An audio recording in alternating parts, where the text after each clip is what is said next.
Okay, so I know I look crazy. The wind is winding today. But I just wanted to tell you guys a funny story. Because I was just in the grocery store and I ran into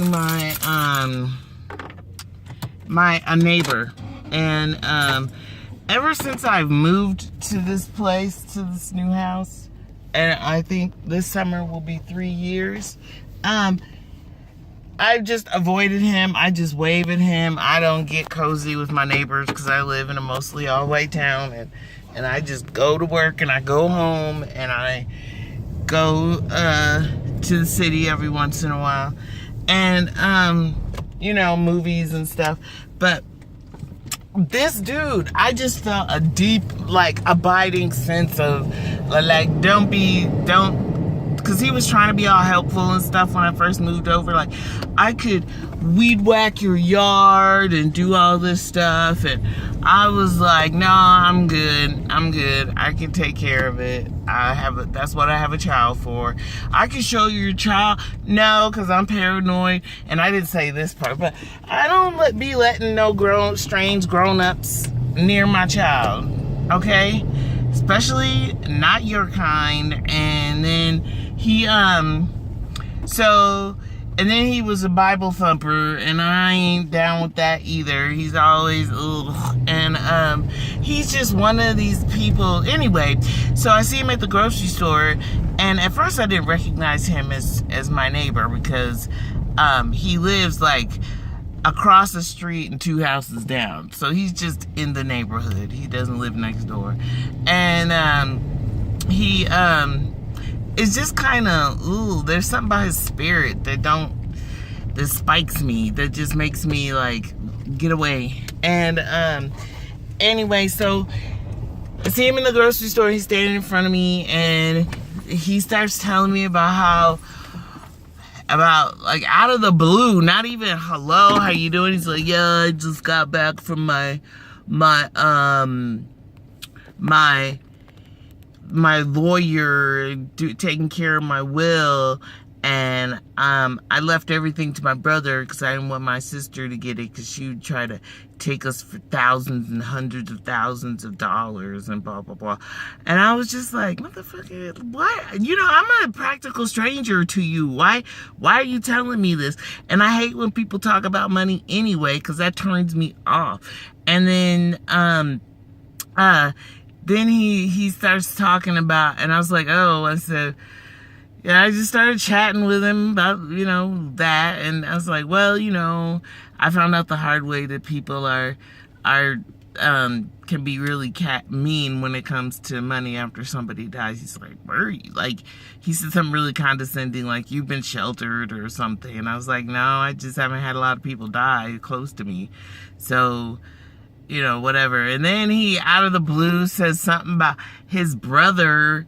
Oh, and then he starts talking about how he cleaned up the neighborhood, basically single-handedly, because he's in with the police around town. And you notice since you lived there that there ain't any drug dealers around. And I was like, oh, okay, because I didn't notice there were drug dealers around the neighborhood in the first place.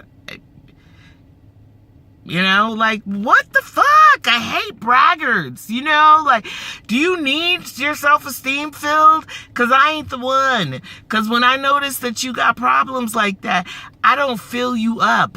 I ignore you more. I can't stand motherfuckers like that.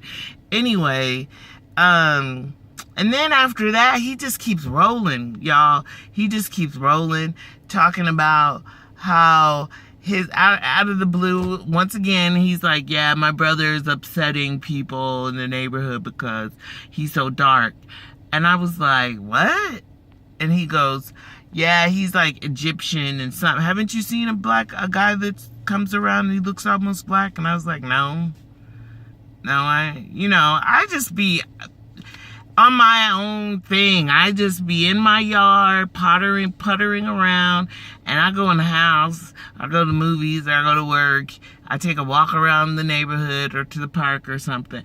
I don't be staring at who's coming and going in nobody else's house.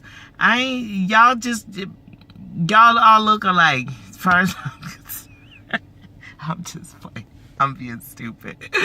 But, and then, he's like, yeah, he's just really, really dark. And I was like, he's like, there's a lot of racist people in the neighborhood. And I was like, well, I don't know what to say to that. And he says, I just told, like, did you notice the Mexican that lives across the street?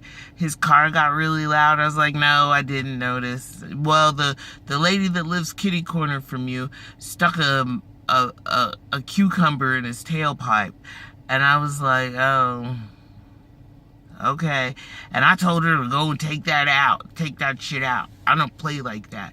And I was like, oh, okay. And he's like, yeah, and she made a comment about you to me, and I just was looking at him like, motherfucker, do you want a cookie for standing up to racism? Like, cause I'm not giving you that shit either. Take your needy ass on somewhere. And I just looked at him and I was like, okay, well, you have a nice day. And he just was sort of like, okay, God bless you, and he walked away. But I was like, and I looked at the cashier, and I was like, that was so unnecessary. And she's like, you were really patient with him. I didn't say anything to her either. I just was like, oh my God, I just came to the store for some juice. That's all I did. I just came to the store for some juice, and I gotta listen to this needy ass white man telling me all his good deeds that he be doing. You know? I don't like people like that. I just don't. I can't stand it. I can't stand it. Shut your mouth. Anyway, that's it. I just needed to vent about that bullshit ass man. And I don't know. I don't care what you gotta tell me all this for. I don't care. Okay. Bye.